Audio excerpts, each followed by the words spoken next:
Hola a todos, bienvenidos una vez más a Coyote Imperial. Este es el segundo capítulo de esta temporada que también está grabado en video. Muchas gracias, no se olviden de compartir, comentar y todo lo que puedan. Esta vez estamos con Eric Mozo. Eric Mozo es economista. Y bienvenido, Eric. No sé si te puedes presentar como te gustaría que te presenten. Claro, bueno, primero muchísimas gracias JJ por invitarme, es un gran honor estar acá. Bueno, mi nombre es Eric Mozo, como bien decías JJ, yo soy economista. Me gradué por la Católica de acá, ya hace un par de años, como por 2015.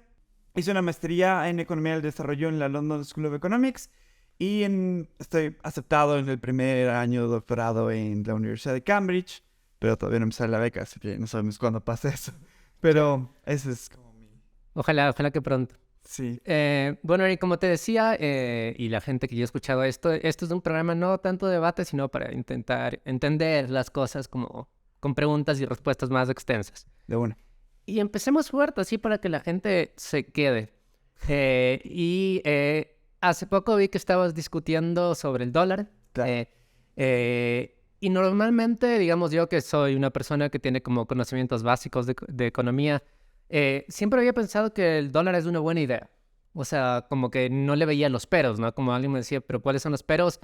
Eh, no tenía cómo responder, ¿no? Por tal vez toda la información que me llega y más porque el dólar no, te ayuda a que no suba la inflación y un montón de cosas más.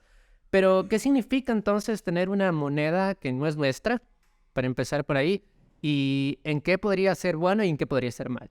Chévere. Es un tema de debate gigante. Es bastante... Yo creo que hay como dos aristas de este debate. La primera es la parte económica técnica, que es como qué es una moneda, qué es un tipo de cambio, para qué sirve, qué hace en economía, cuáles son los efectos de tener una u otra moneda o uno u otro tipo de cambio. Y otra parte del debate es esta parte más política, que hasta cierto punto siento que es emocional y tal. Entonces yo, para empezar, diría que siempre que hablamos de la dolarización, del dólar, de la moneda, es como ese meme del perrito que atrás tiene un helicóptero de la guerra de Vietnam. O sea que apenas hablas de eso nos acordamos de la crisis del 99, del drama familiar, de los bancos quebrándose. Y de una u otra forma esta sensación política emocional nos deja, yo siento como sociedad una sensación de que después de esta gran crisis, después de este gran desastre de los bancos, de la clase política, etcétera, el dólar de una u otra forma nos ha permitido tener ya desde ese entonces unos más de 20 años de relativa estabilidad. Obviamente, ¿qué es esa estabilidad? Si, digamos, hay muchas opiniones sobre ese periodo, pero en general mucha gente cuando habla del dólar o piensa en el dólar dice, pero al menos estamos estables, o sea, al menos no es 1999. Y mucha de esta idea se respalda en la dolarización y hasta cierto punto esto es cierto. Sin embargo, cuando vamos a la parte solo técnica del debate de la moneda como tal, yo creo que en economía, así como en la vida y en prácticamente todas las ciencias, todo tiene una suerte de dialéctica, es decir, todo tiene opuestos que se contraponen y que tienen más prevalencia en un momento o en otro. Pero siempre hay como dos lados, ¿no? Siempre es como, es chévere, yo qué sé, es chévere, no sé, utilizar un fuerte gasto público porque eso hace que la economía crezca, ya, pero te puedes llegar a endeudar. O sea, siempre hay este pero. Pero siento que en el caso, como tú decías, JJ, de la dolarización, como hay tantas emociones tan fuertes del trauma que fue la crisis del 99, casi no le vemos los peros. Como haber salido de una relación traumática y ahora estar en una relación buena y no verle el pero, porque obviamente es mucho mejor que lo que había antes. Pero creo que cuando sí analizamos la idea del dólar hay que analizarlo integralmente. Y sobre todo en economía le solemos llamar los trade-offs, pero básicamente es como cuando incrementas una cosa, baja otra. O tomas una cosa por sacrificar otra. Y la dolarización también tiene eso. Generalmente cuando se habla de las monedas, se habla de que hay un trade-off entre, podrías decir, la estabilidad de la inflación, que te da una moneda fuerte, fija, por ejemplo, con no emisión monetaria, que es nuestro caso con el dólar, porque como es nuestra moneda no podemos emitir dólar. Entonces eso es lo que tomas una inflación muy baja. Entonces en Argentina pelean por la inflación, en Estados Unidos pelean por la inflación. Nosotros peleamos por la inflación un poco por el problema de la crisis, la misma apreciación del dólar y tal, pero no es tanto como el resto de nuestros vecinos, de toda la región que tienen monedas propias. prácticamente todo salvo Panamá. Pero, por el otro lado, la pregunta es ¿qué se sacrifica? Es decir, que esta estabilidad en la inflación que nos ayuda tanto, que nos quita traumas y pesos de encima, ¿qué se sacrifica por tener este dólar? Y ahí viene el problema que no se analiza tanto, y creo que uno de los problemas del debate económico en el país, pero no se analiza tanto qué sacrificamos por esa estabilidad, y es fundamentalmente nuestra capacidad de exportar más. Entonces, ¿por qué? ¿Cómo tiene esta relación?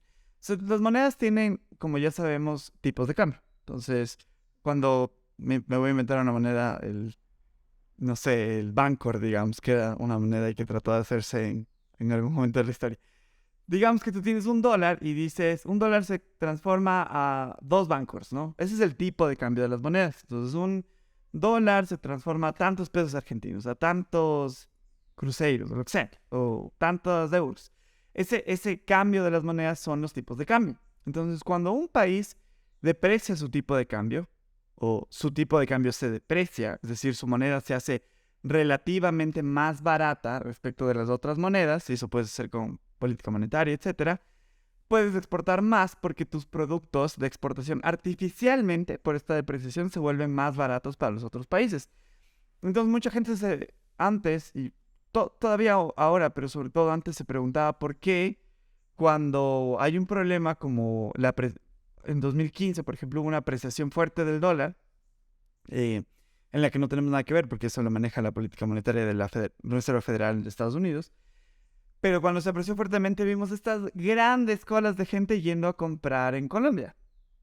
Entonces es como la gente como que, claro, muy, muy, muy pragmáticamente entendía que estaban muy baratas las cosas en Colombia, como de la nada, o sea, como que la diferencia se incrementó de la nada. Pero nunca, o en muy pocos, pero yo diría en casi ningún análisis serio se discutió el hecho de que parte de la razón por la que todo se abarató drásticamente fue por el dólar. O sea, porque mientras todas las monedas regionales se depreciaban con la crisis de los commodities, la caída de los precios de las materias primas, en el Ecuador, como tenemos una moneda estadounidense y en Estados Unidos se apreciaba el dólar se volvió más caro y por eso, digamos, mucho de la economía de la frontera se fue fuertemente al piso porque era muchísimo más barato solo cruzar a Colombia y comprar. Entonces ese tipo de cosas son las cosas que dejamos cuando hablamos de la dolarización. También, por ejemplo, en el contexto de esta crisis, estaba hablando con un amigo argentino que obviamente está muy preocupado por la inflación allá y tal, que obviamente es un problema gigante. Y él me decía algo, me hizo una pregunta y me decía algo así como, sí, pero a veces se nos hace, en Argentina me decía, se nos hace complejo pensar qué podría ser peor que una inflación tan fuerte. Y yo le decía, salir a la tienda y que te maten. O sea, ¿qué es lo que pasa en este país? Porque la economía está tan desactivada. Si tomas desde el inicio de la pandemia con el rebote, todos los datos de los 33 en términos grandes, países de América Latina, el Ecuador es prácticamente el que menos crece de todos. O sea, estamos de toda América del Sur, de los 10 de América del Sur, somos el que menos crece. De América Latina en global creo que somos del penúltimo que menos crece. Y en parte también es por la incapacidad que tenemos por no tener moneda, de tener una política monetaria que nos ayude a crecer en momentos complejos. Entonces, sí hay un montón de increíbles grandes ventajas con el dólar, pero creo que como sociedad tenemos que hablar también de los problemas que nos da tener también el dólar. O sea, ¿qué dejamos por tener el dólar? Ahora, obviamente, y siempre que se toma este tema, y con esto te doy la palabra JJ porque creo que me mega extenso. No, está súper bien, solo estoy dejando a Barau. Gracias. Yo creo que el problema es que cada que, por ejemplo, no sé, siento que es como una relación así un poco tóxica, porque es como, no sé, como que estás con una novia y le dices, oye, ¿sabes qué? El otro día hiciste esta cosa que no me gustó. Y ella de una dice, no, ya me vas a dejar. Siento que algo pasa así con el dólar, porque siempre que hablo de esto, ¿por qué hablo de esto? Porque yo hice mi tesis de maestría sobre la política económica de la política monetaria en la estrategia de desarrollo de algunos países asiáticos y latinoamericanos en London School of Economics. Entonces como que me empapé mucho de política monetaria y estas cosas, en perspectiva histórica y tal. Entonces como que ya ves patrones, ya entiendes cosas, pero cuando dices esto en el debate ecuatoriano actual, sientes que dices, pero la dolarización, el no poder emitir moneda no nos permite crecer más porque no podemos exportar más. Es una idea conceptual, re simple, directa, casi nada irrefutable. La idea de que los países deprecian sus tipos de cambio para promover exportaciones y tan vieja como el sistema internacional mismo. Pero cuando dices algo así, la gente dice, no, es que quiere sacarnos de la dolarización y eso podría ser terrible. Ese debate es bien complejo y es cierto. O sea, la dolarización tiene peros que hay que decir, pero salir de la dolarización ahorita sería peor que todos esos peros, porque tratar de cambiar la base monetaria y tener una moneda propia, que en el estado actual de la economía se bata, genere un tipo de cambio propio, además suplir de... No, o sea, sería peor. Depende del momento económico, podría ser peor el remedio que la enfermedad. Y en este momento, obviamente, sería un disparate decir salgamos de la dolarización. Eso no quita que haya que hablar de la dolarización integralmente y no solo desde este apego emocional de, bueno, al menos no estamos en la crisis del 99. ¿Cómo te definirías tú teóricamente en tu forma de entender la economía? Esa es una pregunta re interesante. Yo creo que para mí, al menos de lo que he estudiado, leído y tal, siento que hay como unas 8 que son como las grandes escuelas de la economía. Algunos pueden decir hay como 30 porque hay economía budista, economía, no sé, de los cazadores recolectores. O sea, puedes decir escuelas de economía hasta cansarte. Yo creo que son como unas 8. Pero lo que yo me he dado cuenta en este tiempo es que, y también es una de mis grandes críticas a veces al análisis económico del país, es que pasa mucho que mucha gente se casa con una perspectiva y fue. Es como, entonces, yo qué sé, estás hablando de marxismo, o sea, digamos que te pones en... Yo siento que estas escuelas económicas son como para un laboratorista las como los microscopios. Entonces, como que un microscopio tiene unas características que otro no tiene, una, no sé, capacidad de llegar más profundo o más amplio que otro micrófono no tiene, o de analizar características con diferentes tipos de luces que otro microscopio no tiene.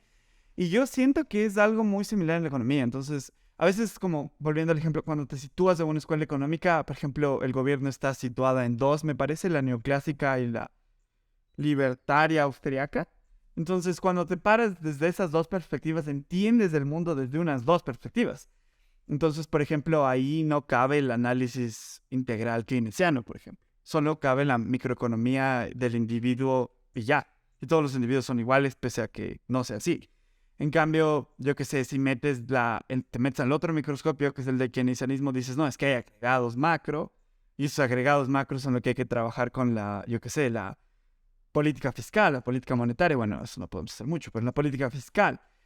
Y si te pones otros lentes, dices, el marxista, dices, no, también hay un problema sobre todo de análisis de clase, o sea, de que no es como que la crisis nos pega igual a todos, le pega más a la gente que menos tiene. Y te puedes poner muchos otros microscopios, digamos, te puedes poner el que a mí más me gusta, que es el de la economía del desarrollo, y decir, no se trata solo de analizar estas variables macro, sino sobre todo nuestra posición en el mundo. O sea, es como, no es lo mismo analizar una economía austriaca neoclásica si produces inteligencia artificial, si produces plata, O sea, es como, es muy complejo y amplio.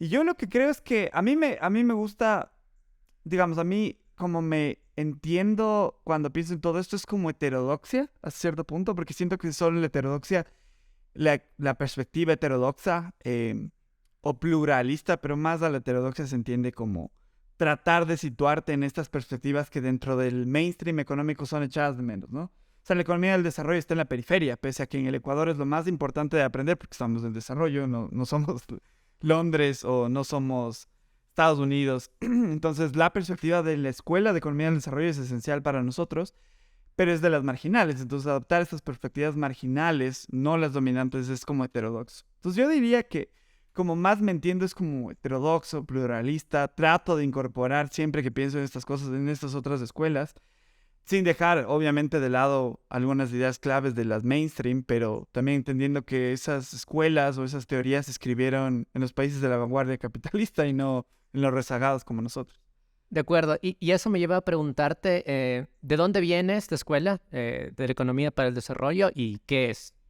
Claro, la escuela de la economía la escuela de la economía del desarrollo es bien, bien vieja. Es vieja al punto que, por ejemplo, hay este gran autor Hamilton, que fue parte de los padres fundadores de Estados Unidos. Muchos le conocerán porque él defendía la idea de la modernización de Estados Unidos y tal. Y él fue uno de los que primero escribió un texto de desarrollo para Estados Unidos, en los que ponía líneas maestras del desarrollo, que después fue lo que pasó en Estados Unidos, como no hay que, por ejemplo, él decía que no hay que priorizar si queremos, no sé, propulsar el desarrollo del sector agrícola, sino del industrial, por la capacidad de réditos que da en el tiempo. Cosas que son como las ideas maestras de, de la economía del desarrollo. Se me escapa, hay un autor alemán, Friedrich List es otro, que era uno de los grandes políticos economistas que defendían en ese, estoy hablando de los 1800, en el caso de Hamilton los 1700. En el caso de Friedrich List, él era uno de los grandes economistas que impulsaban la unificación de Alemania, digamos, cuando Prusia tenía este montón de ducados que le estaban cerca, que estaban adyacentes, y él, digamos, la competencia era con Francia, que estaba al ladito, y esta gran potencia unificada en ese entonces.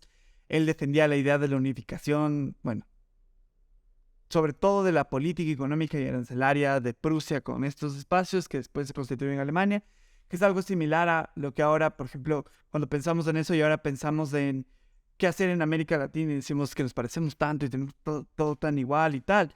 Esos debates antiguos de la economía del desarrollo sirven porque es como más o menos donde estamos. O sea, Alemania estaba en la periferia en los 1800 y ahí estamos nosotros ahora. Entonces tiene más lógica pensar como ellos pensaban en ese entonces. Y también ponía algunas líneas maestras de la unidad arancelaria, de algo que se está empezando a hablar mucho ahorita de la unidad monetaria de esta unión, que es una idea clave para América Latina, por ejemplo. Y esos son como los orígenes. De ahí se dispara mucho. En América Latina el principal exponente o uno de los iniciales principales exponentes fue Raúl Prebisch, que creo que no hay como ser economista y no conocerle, que es básicamente fue la cabeza de la CEPAL y quien escribió las líneas maestras de los programas de industrialización acá. Pero después se profundiza con muchos autores, digamos, para no dar el decálogo, para irnos a los recientes como Ha-Joon Chang, que fue profesor de Cambridge un tiempo y ahora está en SOAS.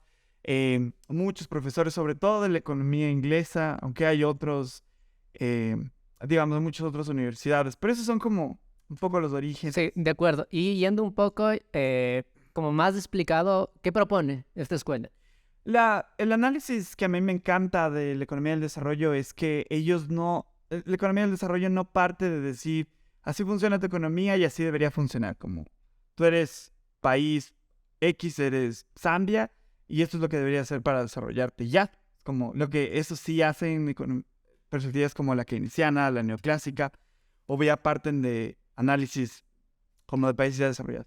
La economía del desarrollo lo que te dice es, este es el mundo. En el mundo hay países desarrollados que producen tecnología, que crean ChatGPT, que hacen vacunas y que, no sé, inventan nuevas tecnologías como carros eléctricos.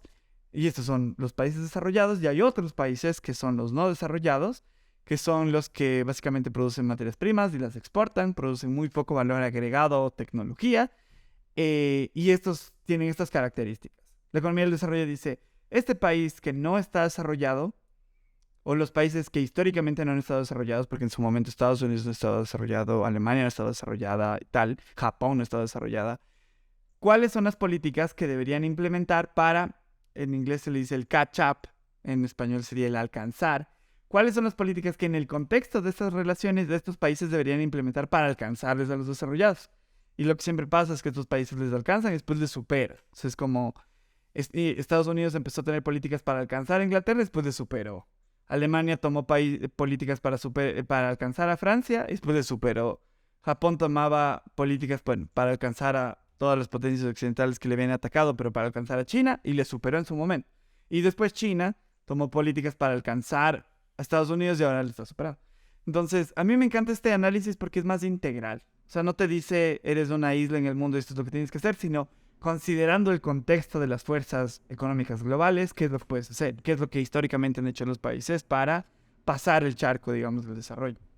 Mira, hablabas de combinar un montón de cosas que obviamente yo creo que es lo más importante. Y pensaba también en la historicidad. Bacán. Porque, o sea, es una de las cosas que yo pienso en Ecuador, ¿no? Como hay un montón de cosas que sí se pueden tomar en cuenta, pero cada espacio, y Latinoamérica, ¿no? No solo Ecuador tiene su historia y por eso hay que responder de diferentes maneras, ¿no?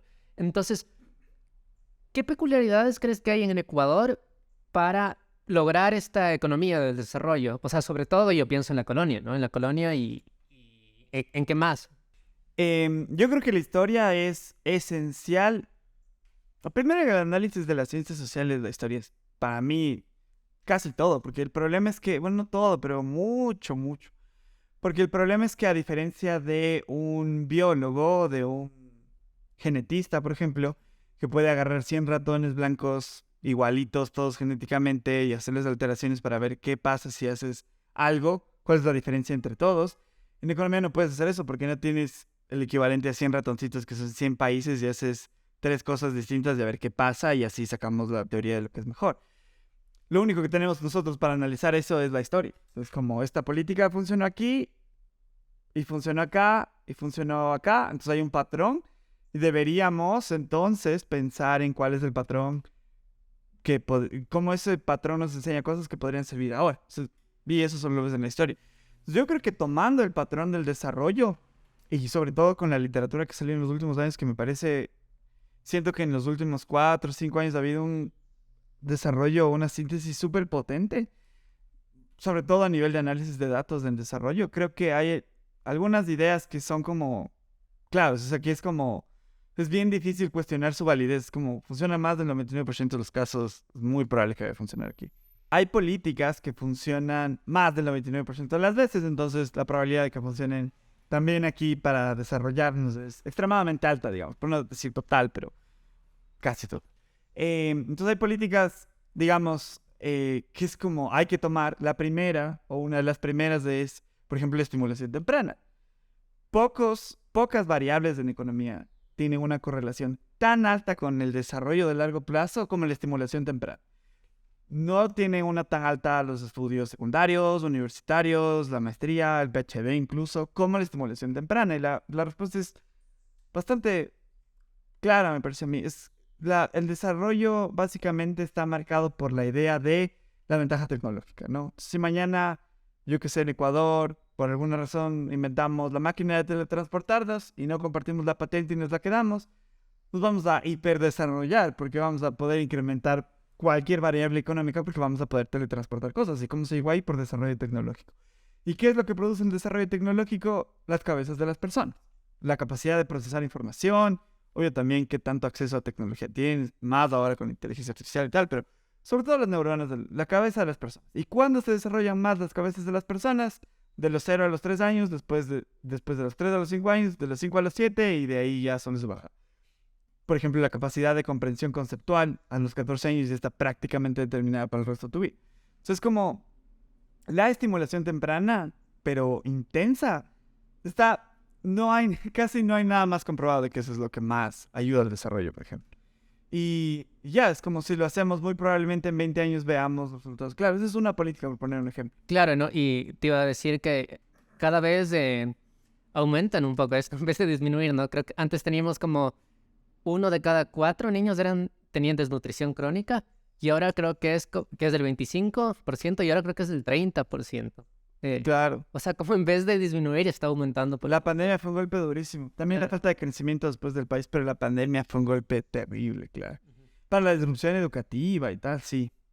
Claro, sabes, parece que en estas variables claves en lugar de avanzar. Claro, porque no hay como hacer estimulación temprana si no pasas al menos la barrera de la desnutrición crónica, que es, como tú dices. Claro, y de hecho sí fue una de las propuestas de este gobierno que no sé si estén trabajando en, ¿no? Pero estaban interesados, al menos mediáticamente, ¿no? Claro, hay un dato que a mí me parece para englobar esta primera política que me parece supremamente revelador y es que, claro, el gobierno de Rafael Correa cuando llega con los datos que tenía entonces dice, a ver, ¿cómo solucionamos la desnutrición infantil? Y la respuesta es dándoles de comer en la escuela, ¿no? Es re lógico. Si la matriculación es de más del 90 y tanto por ciento de los niños, si les doy de comer en las escuelas y colegios, ya no van a tener desnutrición infantil porque la comida y tal. Después, la desnutrición infantil sigue prevalente. Y la pregunta que se hizo fulgente, y aquí un instituto que se llama el OFI, que es un instituto de investigación de Oxford, vino acá, hizo estudios, después se enlazó, me entiendo, con la ONU, no sé si con el PNUD por quién, hicieron el análisis. Después de un buen rato se dieron cuenta de que hay un determinante esencial de la desnutrición infantil. O sea, más allá de la comida, que es como la nutrición como tal, que es la calidad del agua, y sobre todo en la ruralidad.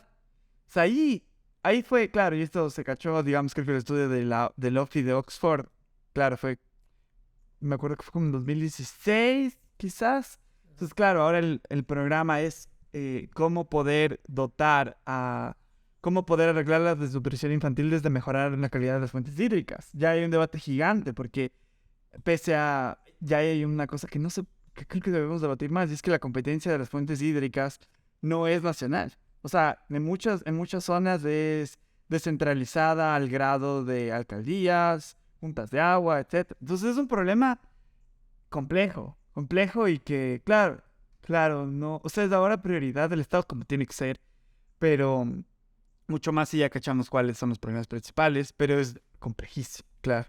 Qué loco, no tenía idea de cómo funciona el agua. O sea, de ese dato del agua. Claro, yo también cuando me acuerdo que estaba Claro, porque leyendo me quedé así como, wow.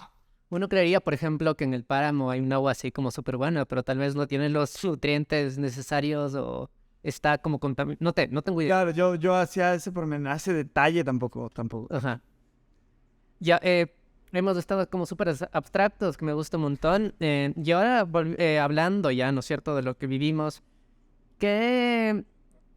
¿Cómo sientes del Ecuador tú ahora? O sea, si podrías ahorita intervenir, ¿no es cierto?, en una política económica o la que sea, ¿qué harías? ¿Y cuál sientes que es dentro, ¿no es cierto?, de tu marco, una teoría, o no una teoría, una práctica política que nos está haciendo daño? Ya, dos preguntas fuertes. A ver, la primera sobre la parte económica, yo creo que el problema volviendo a la idea del microscopio, yo creo que el problema es que el gobierno ve la economía del país.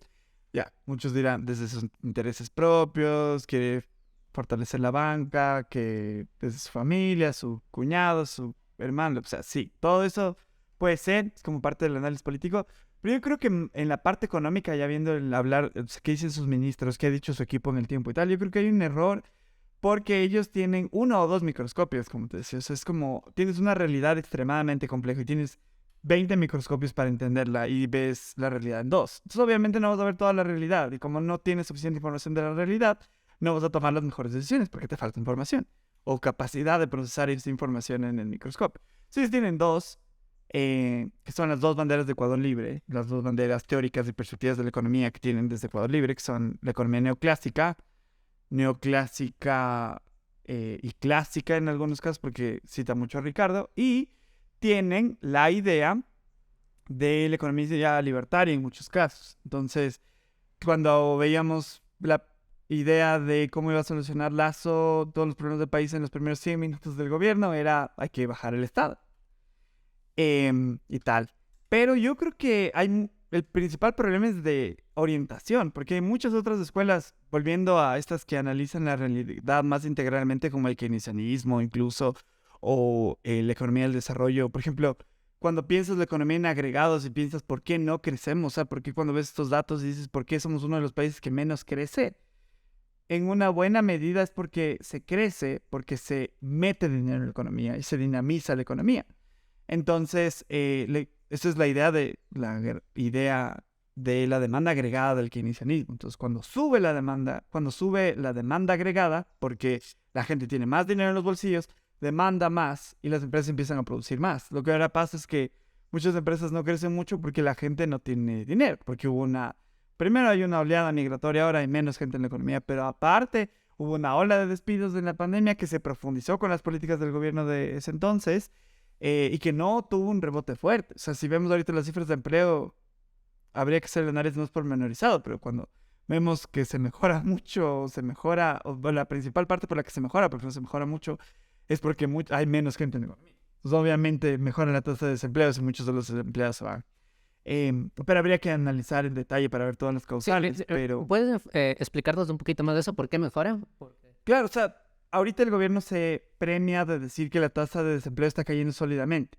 Y ahí hay dos problemas ya expandiendo más. Primero que el principal problema para mí es que baja el desempleo, obviamente no tan marcadamente, pero sobre todo porque crece, pero sobre todo porque crece más el subempleo que el empleo formal.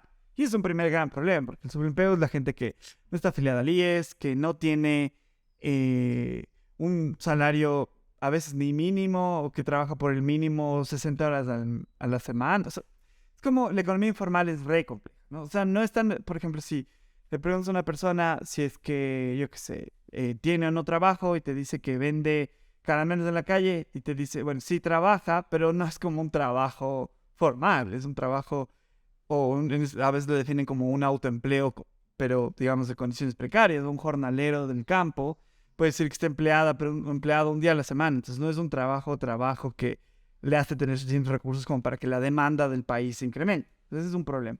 Y la otra es que hay un éxodo clarísimo de ecuatorianos al exterior, o sea, las cifras ya dan que somos la segunda y a veces la primera nacionalidad que más cruza, no me acuerdo, ¿Alguien? el Darién, exacto, el desierto del bosque del Darién, no me acuerdo bien, a pie para llegar a Panamá y después cruzar a Estados Unidos, solo después de Haití, y a veces incluso, no me acuerdo en qué mes estuvimos sobre Venezuela y Haití. O sea, es un éxodo claro. Y obviamente la tasa de desempleo va a bajar si es que muchos de esos desempleados no porque consiguen trabajo aquí, sino porque simplemente se van. Entonces, volviendo a las ideas de los microscopios del gobierno, una idea que no tienen es meter más fuertemente inversión a la economía. ¿Por qué digo esto? Porque mucho del dinero, por poner un ejemplo, que nos llega de deuda con el Fondo Monetario Internacional no está en la economía del país dinamizando la economía, que es lo que hay que hacer para recuperar las cosas. Está en la Reserva Monetaria tratando de acumular más dinero en literalmente un banco en Suiza y, digamos, para en teoría bajar el riesgo país cuando vemos que no baja para nada porque como no reactivas la economía, las cifras de criminalidad se disparan, bueno, todo lo que ya sabemos que está pasando. O sea, ahí hay un problema de perspectiva y de orientación, de no entender, claro, como en estas dos escuelas del Estado es esta cosa que entre menos esté mejor, no entiendes también el rol virtuoso que muchas otras escuelas de economía ven en el Estado. O sea, el Estado puede, sí, generar problemas en algunos momentos, no podemos descartar eso, pero en el punto en el que estamos nosotros, haber sacado como se sacó el Estado de la economía fue un terrible error y todavía no se rectifica eso. De acuerdo. Te había hecho otra pregunta, pero ahorita te voy a hacer otra y luego volvemos. De una. Evidentemente hay una crisis, evidentemente, o sea, es muy evidente, ¿no es cierto?, lo que la migración y todo, pero hay mucha gente que te dice, pero esto responde a las políticas de hace 10 años, de 8 años. ¿Podemos encontrar así ya como más metódicamente el dónde empieza como esta crisis? A ver, ahí nuevamente va a haber un montón como de lecturas de la situación. Mi lectura es que la cosa estuvo más o menos así. Digamos, en el periodo del gobierno de Rafael Correa claro, ahí hubo esta otra perspectiva, otros dirán que fue demasiado esta otra perspectiva de meter al Estado totalmente. Yo creo que igual, y si comparamos tamaños del Estado con países de Europa, el gobierno de Rafael Correa no le metió, en algunos casos, ni la mitad de lo que es la presencia de los Estados europeos fuertes, pero para la historia del Ecuador era un Estado muchísimo más fuerte. Claro, y entonces algunos dicen, claro, pero nos endeudamos un montón, o pero vendimos petróleo a China, ya no sé quiénes, ya, pues, obviamente hay como ese nivel de análisis, pero históricamente el quiebre como tal de este periodo de expansión fuerte del Estado se dio con la crisis de los commodities en 2014, porque obviamente parte de esa expansión del Estado estaba financiado por los recursos extraordinarios de la exportación de petróleo, que un tiempo estuvo a más de $100. Llegó incluso hasta los 130 y algo. Entonces, en el 2014 pasa un fenómeno fuerte que es muy característico de la región, y es que tenemos ciclos económicos pronunciados por los precios de las materias primas, porque un día están en el techo y otro día se van al piso. Y se fueron al piso. No me acuerdo si fue en 2016 o en 2015, creería que en 2016. Pero fue un año en el que el Estado, un Estado que históricamente ha estado fuertemente financiado por el petróleo, no recibió prácticamente $1 de petróleo. O sea, fue un año en el que se produjo petróleo casi a pérdida, porque no es tan fácil cerrar el grifo. Entonces el costo de producción era mayor al de venta, casi se producía a pérdida, y ahí obviamente hubo un quiebre. Sin embargo, y la cifra compleja de analizar es la economía de finales de 2016 y de principios del 17. Hay una misión del Fondo Monetario Internacional que viene en los primeros meses del gobierno de Moreno y analiza la economía como a los 3, 6 meses y dice algo así como que están sorprendidos porque nunca esperaron un efecto rebote tan fuerte. O sea, de crecer en 2016 me parece, sí, como en esos trimestres, a crecer al 3%. Sin embargo, después de este rebote, porque este rebote básicamente fue dado por nuevamente acelerar la presencia del Estado en la economía, pero ya estábamos creciendo nuevamente y tal. En el gobierno de Moreno se ve un freno progresivo de la economía. Y este freno progresivo de la economía ya se empezaba a dar por este cambio de la perspectiva de que había que sacar el estado de la economía. Richard Martínez, que fue el cambio de ministro, me acuerdo que estaba Carlos de la Torre, que tenía esta perspectiva todavía de mantener el estado en la economía, si bien retirarlo un poco, pero tampoco hacer un shock demasiado fuerte que haga que la economía se vaya al piso. Más bien, después llegó Richard Martínez y empezó a aplastar el freno mucho más fuertemente. Y como digamos, en su momento, en el gobierno de Rafael Correa, la economía, el peso del Estado llegó a ser casi un tercio. El presupuesto general del Estado llegó a ser como 30 y algo mil millones de dólares. No me acuerdo si el más alto fue 35 mil millones de dólares, pero digamos que en promedio estuvo en los 30 y tantos mil. Es un poco menos de un tercio de la economía del país, digamos, de los 100 mil millones de dólares que él pide desde entonces. Ser un actor fuerte, cuando haces un frenazo que implica ese tamaño de la economía, el freno empezó a pasar. Entonces, yo creo que obviamente, digamos, la deuda externa formal del Ecuador no era alta. O sea, para mí, el informe que saca Richard Martínez fue de 39,89%, que puedes decir, es alto, pero si comparas con el 250% de Japón, dices, bueno, no. O con el 130% de Estados Unidos, dices, no. O con el promedio regional, entonces queda 60%, dices, ya, no es que estamos reendeudados. Puede que en la preventa y tal. Pero yo sí creo, mi lectura sí es que el principal problema y por lo que la economía se paró tanto, no rebotó después de la pandemia y tal, es por esta idea de sacar tan bruscamente, yo diría hasta dogmáticamente el estado de la economía. O sea, podríamos discutir si había que bajarle un poco, si había que dejar de que el Estado esté en algunas zonas. El mismo gobierno de Correa, cuando sacó la ley de alianzas público-privadas, ya daba como nociones de que quería cambiar un poco el giro ahí, pero yo siento que después es como que estás en una carretera y estás llegando a un semáforo que está en rojo y estás en 80, 70, digamos, en la carretera. Y vas bajando y dices, no, voy a bajar a 65, 60, y vas bajando subs. Es como más tranquilo.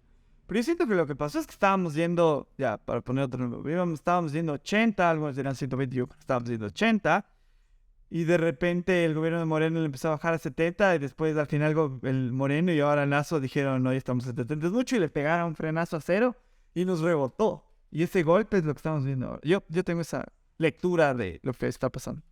Chévere. Volviendo a la pregunta que te había hecho hace un momento, ¿qué podrías hacer tú si ahorita entras al gobierno como ministro de Economía o como para cambiar las políticas económicas? Ya, claro, lo primero que yo haría sería reformar el Código Orgánico Monetario y Financiero para, digamos, dar vuelta atrás a la reforma que pasó Moreno al final de su periodo. Básicamente esta reforma en uno de sus artículos establece que la Reserva Monetaria Internacional tiene que crecer al punto de respaldar todos los depósitos de la Banca Nacional. Esto, primero no tiene sentido técnico, porque ese no es el papel de una reserva monetaria. Una reserva monetaria te sirve para tener un balance de moneda extranjera que te ayuda a agilitar las exportaciones y las importaciones. O sea, ahí está el dinero de los exportadores y de los importadores. El dinero de la banca está en la medida en la que la banca hace giros externos. Ese es el rol histórico, universal, casi histórico desde que existen las reservas monetarias. La primera se inventó en Holanda, esa era la lógica. Cuando creo que fue el Banco de Inglaterra le da un rol para salvar a los bancos. Cuando ellos toman como gobierno un rol para salvar a los bancos de las crisis financieras, que es lo que se mantiene hasta ahora, en muchos países, la reserva monetaria era como parte parcial de esa idea, si es que lo era. No era como en la médula. Básicamente lo que está haciendo el gobierno Moreno es decir, este mecanismo, que es para agilitar transacciones internacionales, ahora tiene toda la responsabilidad de los depósitos de la Banca Nacional. Entonces, y es lo primero que yo quitaría. Obviamente eso, ¿qué está pasando ahora? Capaz te ha pasado esto a ti, JJ, y a medio mundo que nos puede escuchar. Que te han llamado y te han llegado mensajes de, te ofrecemos este crédito, te bajamos la tasa de interés, nos puedes pagar $1 diario por poco. Es como la banca está ofreciendo préstamos como nunca. Y parte de la razón es porque si hay un artículo de una ley que dice que si llega a pasar algo, la Reserva Monetaria te va a dar todo su dinero para reintegrarte, lo que está pasando es que el Ejecutivo, es decir, el Estado como tal, que somos al final todos los que contribuimos al Estado, estamos apalancando con la Reserva Monetaria el riesgo que corre la banca privada. ahora ya no tienen el riesgo que tenían antes, porque al final del día la Reserva Monetaria les puede respaldar en caso de que algo pase y ya. O sea, eso es lo que está en la ley ahorita. Yo, obviamente, si pudiese decir algo ahorita en la economía del país, quitaría eso, porque eso además nos permitiría no tener un candado de tener la Reserva Monetaria tan alta. Entonces, hay muchas personas que dicen, es que la Reserva Monetaria no se puede utilizar nunca en la economía porque es dinero de otra cosa y tal. Bueno, dos cosas ahí. La primera, pragmáticamente, la Reserva Monetaria se ha utilizado muchas veces para muchas cosas, o sea, para muchas otras cosas. En lo pragmático, ya si vamos a lo teórico de si debería o no, bueno. Pero en el caso del Ecuador estamos tan en el absurdo, que nos endeudamos con el Fondo Monetario Internacional y nos manda plata el Fondo Monetario Internacional. Y la mayor parte de esa plata está en la Reserva Monetaria. Y por ese artículo que pide que la Reserva Monetaria crezca hasta respaldar todos los depósitos de la banca privada. O sea, parece una insensatez. A mí, técnicamente, digamos, yo no encuentro un argumento lógico para eso. O sea, puedes decir, sí, porque nos guarda más de las crisis ya, pero están matando gente en la calle, porque no tienen trabajo, están muriendo de hambre. Es como, tenemos una crisis aquí todos los días. No sirve de nada resguardarte de una potencial quizás crisis que puede llegar o no, cuando vives una crisis como la que estamos viviendo. Entonces, me parece una insensatez, me parece que no hay nada técnico que respalde eso, creo que habría que quitarlo. Y después, ya liberado un poco de ese dinero y un poco de esa tensión, de esa presión de la Reserva Monetaria, lo más lógico es empezar a dinamizar la economía con la inversión estatal. O sea, podemos discutir mucho de qué tanto hay que hacerlo, pero creo que en este punto es muy difícil decir que no hay que hacerlo. O sea, es tan difícil decir que no hay que hacerlo que el mismo Pablo Rosemena de Libre Ecuador, que es una fundación think tank muy libertaria, muy Hayek, muy von Mises, que no creen para nada en el Estado, que casi creen en la disolución del Estado, hasta ellos están respaldando la idea de que hay que invertir más en el Estado. Yo creo que hay que invertir muchísimo más de lo que ellos plantean, porque el gobierno dice que se está incrementando la inversión social, yo no veo nada. O sea, pueda que se incremente un poco, pero falta muchísimo y es evidente. Tal vez en las fundaciones de María de Lourdes. No sé. La filantropía, eso se ha crecido definitivamente. Bueno, creo que tengo unas 2 preguntas más porque me gusta que sea alrededor de 1 hora. Y ya mismo estamos ahí. A ver, te iba a hacer 2 preguntas. La primera era... ¿crees entonces que el problema de seguridad está muy relacionado o no está relacionado a las políticas económicas, por ejemplo? Total y absolutamente. Yo creo que sobre estas cosas sí ya es como, hay demasiada literatura, hay demasiada evidencia empírica que, por ejemplo, te dice, o sea, hay correlaciones ridículamente altas, por ejemplo, de que cuando en las economías crece la desigualdad, crece la delincuencia. O sea, es como, ya ni siquiera hay cómo decir, ¿será que pasa? Es como, se han analizado tantos casos, se han corrido tantos datos, que es como, y la correlación está alta, que es como, así es. Entonces es como, crece la desigualdad y la violencia crece. O sea, crecen variables que hasta ni te imaginarías, como, por ejemplo, crece el número de encarcelados, crece las muertes violentas, hasta crece la obesidad, baja la altura. O sea, cosas que ya están como, que no parecería, pero todas están correlacionadas con la administración de la economía y con la desigualdad. O sea, y es medio lógico. O sea, es como, o sea, la gente que ya literalmente le queda morirse de hambre. O sea, o tener, yo como quizás has visto a JJ, tengo mucho tiempo en Twitter. ¿No? O sea, a veces hay gente que en Twitter se le ve que ya está desesperado y pone gente de la abuelita una comida en 5 días. Es como, ¿qué le dices a esa gente? O sea, ya bueno, ya fue. O sea, esa gente se va a desesperar. Y por nuestra biología, por nuestro sistema límbico, por cómo funciona nuestro cerebro reptiliano, entras en el estado de pánico y, o sea, y como que tu mente racional del córtex prefrontal pasa a un segundo plano y lo único que piensas es en comer. Se activa, que está muy al lado el mecanismo de la violencia y, bueno, el de la reproducción y tal. Pero, o sea, básicamente la gente que entra en ese estado de desesperación entra en el estado de la violencia y entra en ese estado de desesperación porque hay una economía que no se mueve, que no les va a generar fuentes de empleo, sea formal o informal, aunque sea, y que no les permite tener alguna otra forma de satisfacer sus necesidades mínimas vitales. O sea, más allá de solo ese caso de la gente muriéndose de hambre, el problema en la seguridad social, abominable. O sea, es como, no hay nada, no hay guantes, las máquinas que tenían ya pueda que ni funcionen, ya. O sea, es como, tenemos una crisis a tantos niveles y parte de, yo creo, esta retirada del Estado. O sea, porque si mañana el Estado, digamos, hay mucha gente, me invento, desesperada en un pueblo, y mañana el Estado dice, ya, bueno, vamos a construir aquí un puente, o vamos a hacer un hospital, o vamos a hacer una escuela. No solo es el hecho de tener esa infraestructura física que puede ya ser buena de por sí, pero aparte le generas empleo a la gente que está desesperada y alivias esta tensión fuerte. Es como, claro, o sea, es que, y también ahí entra mucho el problema de la inseguridad y todo esto de la penetración de los grupos de traficantes. Porque es como una familia desesperada. Si de repente llega alguien y les dice, bueno, les voy a pagar tanto para que hagan cualquier cosa inhumana, y estas personas saben que es eso, morirse básicamente porque no tienen comida o ya, claro, no tienen salud, están muy desesperados, es mucho más probable que lo hagan. Entonces la ausencia del Estado de ofrecerles alternativas es también parte del problema, claramente para mí. De acuerdo. Es, yo no me acuerdo, o sea, bueno, en la crisis del 99 era bien pequeño para acordarme, pero, o sea, para tener la conciencia de lo que pasaba, ¿no? Claro. Pero yo no me acuerdo un momento tan caótico, inseguro como el de ahora. Y eso me lleva a preguntarte, y esto ya es una pregunta más como tal vez, no sé, no es personal para nada, sino se la puede analizar. En este sentido, por ejemplo, vale la pena, y esto es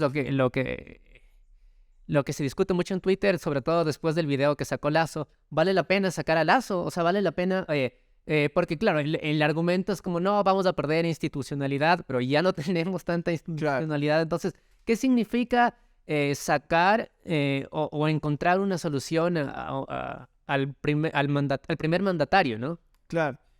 A ver, este ejemplo ya se ha dado muchas veces, pero por si acaso alguien no lo haya escuchado, es como que si tú, JJ, mañana contratas a alguien para que te ayude a grabar el podcast, ¿no? Y le dices, ya, tu función va a ser ayudarme con las luces y con la cámara. Y un mes no hace nada. O sea, 2 o 3 semanas no hace nada, tenía que llegar a las 10 a grabar, igual a las 12 y ya se le acaba el podcast, el man no llegó. Y hasta así. O sea, no pensarías por un segundo en sacarle. O darle un ultimátum. Bueno, yo creo que nos está pasando eso en el país. Y peor incluso. Porque es como que este trabajador imaginario te dijo 10 veces que ya iba a cambiar. Es más, llegó diciéndote con la carpeta que era la mejor persona para manejar luces y cámaras. Y de repente llega y yo que sé, no sabe dónde está el botón. Es algo así lo que nos está pasando con Lazo. Entonces yo sí creo que, primero, este no es el primer ultimátum a Lazo, digo. Es como ya vamos, como el video dice, 3, 4. Es como 3, 4 veces la gente, ellos mismos empiezan el video diciendo Lazo se equivocado, tiene que rectificar. Pero ya es como, creo que no hay nadie en este país que no diga, aunque sea Lazo, esto hay que cambiar. O sea, brother, ese ministro estuvo mal, o sea. Y no ha habido ninguna rectificación. Y entonces mucha gente se plantea, bueno, o sea, yo pienso y digo, el país está muy mal. Ha habido muchos ultimátums y el señor no ha reaccionado. Según la carta que le hizo no sé qué funcionario de su presidencia, me olvidé el nombre, él le dice como, o sea, todo el mundo está diciendo que tienes que hacer algo y no haces nada.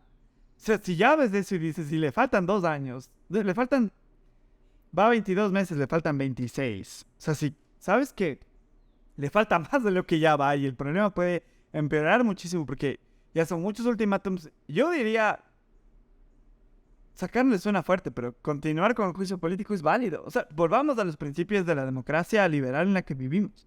O sea, la democracia liberal está basada en la idea de los contrapoderes, porque si no hay contrapoderes en el Estado, ahí puede llegar a ser un absolutismo estatal. Y hay mecanismos de interpelar a las autoridades electas, porque no es como que votas y firmas un cheque en blanco y dice, bueno, verá qué hace. Y el man puede poner $1 millón o 10 millones de dólares o dejarte en la pobreza y ya. Es como tú le dices, va, pero hay contrapesos y hay contrapesos institucionales del Estado. Si no, podríamos llegar al despotismo y fin. Claro. Y uno de esos es la Asamblea, claramente. Otro es la Corte Constitucional, la Función Judicial y tal. Pero la Asamblea es uno, y la Asamblea está iniciando un proceso de juicio político que está dentro de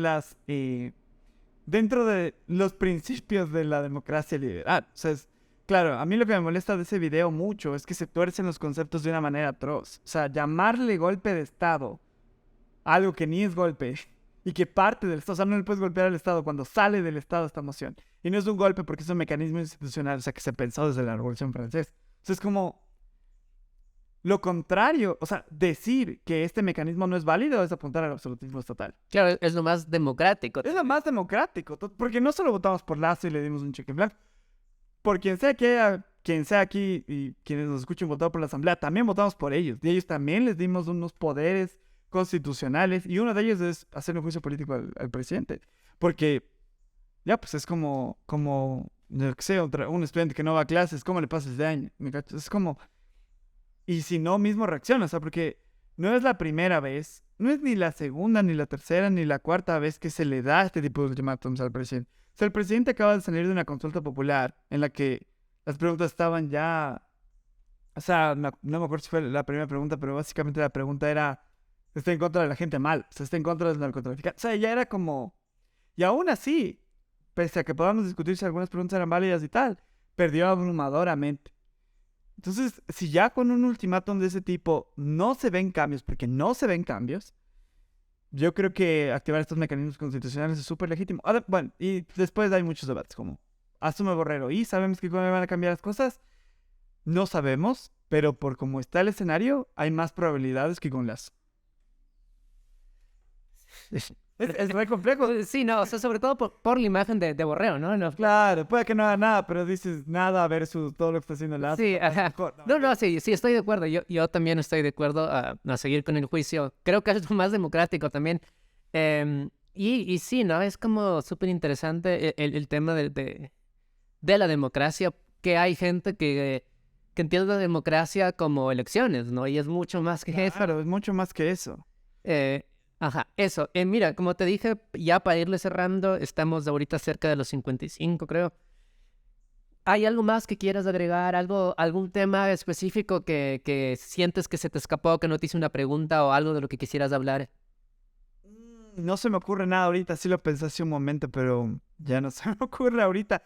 Yo creo que ha sido, no sé, si hay estudiantes de economía, creo que después de todos estos años de aprender, estudiar y hacer tesis por aquí, tesis por allá, algo que sí les recomendaría para fortalecer el debate en el país, porque nos falta muchísimo en debate económico, es, como diría el viejo adagio popular, no se casen con nadie. O sea, es como, ninguna teoría es absoluta para entenderlo todo. O sea, es como, el otro día estaba leyendo un libro que en una parte habla de economía actual y el man decía algo así como, si Marx estuviera vivo, parte de la idea de que Marx, para escribir El Capital, se trató de entender el desarrollo de las tecnologías que en ese momento eran embrionarias en el tiempo, ¿no? Entonces él decía, este libro decía como, si Marx estuviese vivo, le pediría a la mayor parte de sus seguidores que estudien el desarrollo de la inteligencia artificial, el genoma humano, biotecnología y otras cosas para actualizar la teoría. Esa solo es una idea de que ninguna teoría es completa y nuestra realidad actual es tan compleja que una sola teoría no te da para entender la realidad. Ni dos, a veces, ni cinco, a veces. No se casen con nadie y siempre piensen que no todas las respuestas están dichas, porque creo que el principal problema del entrampamiento del debate económico en el Ecuador es no ver más allá del patio de uno mismo. O sea, es como me dieron full economía clásica, neoclásica en la universidad y ahí fue. Y Keynes es Satanás. O del otro lado igual, me dieron full marxismo, bueno, que en las universidades de acá ya ninguna da marxismo así profundamente, salvo en sociología de la central creo y un par más. Pero te dieron marxismo full y ya, Ricardo es Satanás y tal. Yo creo que la realidad es tan compleja que no te aguanta una sola escuela para entender. Obviamente cuando ya sientan que están con un caso determinado como este que decimos, falta más Keynes, falta más, yo qué sé, Raúl Prebisch o Economía del Desarrollo, Ha-Joon Chang, y falta un poquito más Marx por ahí también, obviamente, al análisis del gobierno. Entonces esas cosas hay que decir, pero nunca estar como completamente casado con una sola escuela porque no te permite entender todo lo que está pasando. Aunque tomes una posición más fuerte en una. Sí, si Marx no estaría vivo, no sería marxista. Este también es un buen adagio. Sí. De acuerdo. Y lo último que siempre les pregunto, y tal vez este es un contenido como ya no solo para la gente de economía, podcast o libros fáciles que nos recomiendes. Mi libro favorito de economía, si quieren que les explote la cabeza, y esto lo recomiendo a todo el planeta, es Pateando la escalera de Ha-Joon Chang, mi libro favorito de toda la historia en economía. creo que ningún libro es tan bueno y tan prolijo para patear muchos de los dogmas que tenemos de la economía, como su nombre lo indica. Y no es ni largo, tiene como 180 páginas y tal. A mí me sorprende que en tan pocas páginas sea tan potente. Y de ahí depende. Yo creo que estamos en un momento de la historia de la humanidad tan complejo y tan difícil de entender que hay libros como... Ay, a mí me gusta mucho este historiador, ya que hablamos de historia de Yuval Harari. Me recomendaría los 2 libros de Harari. El tercero de las 21 lecciones no lo leí todavía, pero Sapiens y Homo Deus de Harari me parecen... O sea, si quieren que les explote la cabeza así a dimensiones que ni siquiera se imaginan ahora, lean estos 2. Hay audiolibros también de eso, si les interesa. Ajá. Sí, sí. Entonces ahí pueden verlos. Y de ahí... historia, economía... De política, no se me ocurre así un libro que yo diga, este libro de política me explotó la cabeza, pero ahí sí les diría, lean de todo un poco. O sea, lean... Si se sienten liberales, lean a los liberales, pero también lean un poco de lo contrario. O sea, es como... O si se sienten marxistas, lean El Capital, porque he discutido con demasiados marxistas que no se han leído El Capital y ya es como denso. Pero léanse eso. Sí, o sea, en política lo que diría es traten de leer un poco de lo que está en la otra orilla para incluso refutar mejor. Sí, por ejemplo, en el caso de los liberales, muchos libertarios se llaman liberales cuando los libertarios estaban en contra de los liberales en los libros, pero muchos libertarios se llaman liberales cuando, por ejemplo, muchos liberales dicen que odian a Keynes. Keynes era presidente de la Sociedad Liberal en Cambridge porque el keynesianismo es liberal. Entonces, hay un champús de cosas ahí, entonces ahí lean un poco de todo, yo diría, en política. Chévere, muchas gracias, Eric. Y eso, compartan esto con las personas que crean que les puede interesar, comenten, empecemos la discusión y eso, muchas gracias. Chévere, JJ, muchas gracias. Me acordé que si quieren recomendaciones de libros, hice un video de YouTube el otro día y así me ponía mi nombre y ahí les recomiendo. Me acordé de 24 libros que creo que son buenazos. Si quieren como más recomendaciones. Ya, como Eric Moss en YouTube. ¿Cómo harimos? Ah, sí. Ya, chévere, gracias.